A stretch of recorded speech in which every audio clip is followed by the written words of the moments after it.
Quality of life is the reason why law enforcement exists. And you ask yourself, well, you know, I know people might be watching and say, well, the sheriff don't have to work these drug cases or these murders or these robberies or whatever.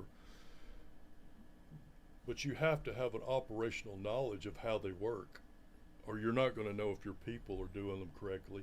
And I know enough people to know that I can put, if I need to, I can put people in certain positions that will, number one, work the cases correctly, because we're the only, a lot of times law enforcement is the only voice for these victims out here. I can put people in place that will work them correctly.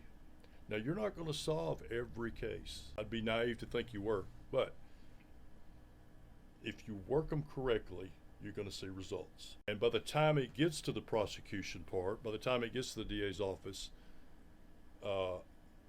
we need to put out the best work product we possibly can, because they got to go back in and prosecute it. And again, that affects victims, and that's what we're about. Quality of life is the reason why law enforcement exists. You need those competent people in those positions to build the case correctly, so that when it does get to the desk of the prosecutor, they could do their jobs. Everybody at the lowest level needs to do their jobs and pass it on up, and Exactly. accountability needs to be there. We need to be, it's a big machine, and we're just a cog in it.